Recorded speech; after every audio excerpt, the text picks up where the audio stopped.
the boy discovered that whenever someone in the village got married, the woman had to enter the ancestral hall alone with her father, who was the village chief. Before entering the ancestral hall, a woman was not allowed to have had intercourse with her husband. The father falsely claimed that the ancestors needed to examine the women to determine if they were suitable for marriage. When the women emerged from the ancestral hall, each one had a rosy complexion and looked radiant. This made the boy increasingly curious about the mysterious hall. Time flew by until the boy's 20th birthday. He also brought home a beautiful girlfriend. Just when he thought everything was going smoothly and he could marry his girlfriend suddenly rushed out in disheveled clothes. Without giving him a chance to react, she slapped him. Then she angrily broke up with him. She said she never wanted to see him again. The young man was left stunned and confused. He asked his father what had happened inside the hall. Did the ancestors disapprove of his girlfriend? His father said it was all his own fault, because he had been unlucky since birth. So the ancestors would not permit him to marry. The young man refused to accept this and felt resentful. He was not willing to go through life without a wife. 10 years passed. During that time, he brought home several more girlfriends in succession, but they all ended in failure. Now he was about to turn 30.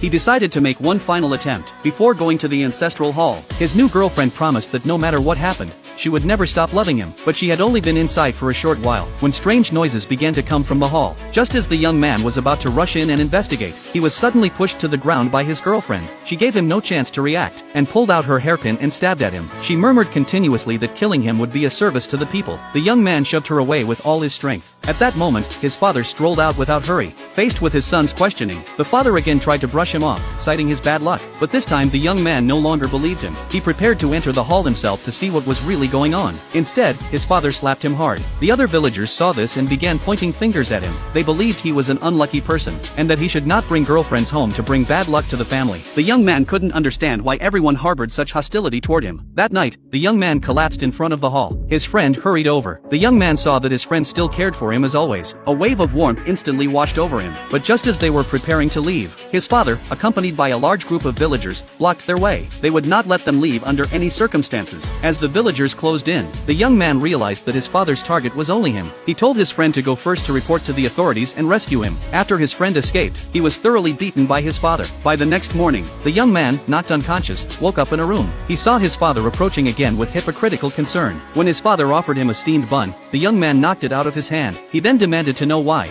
even though he was his biological son, he treated his adopted son better than him. Faced with his son's incessant questioning, his father dropped the act. He claimed that his mere survival was the greatest blessing from their ancestors. At that moment, his friend arrived with the inspectors just in time. When the inspectors inquired about the strange events in the hall, the father said that the whole truth lay inside the hall. He insisted that only the female inspector could enter the hall and that male inspectors could not. He warned that if the rules were broken, the ancestors would punish them.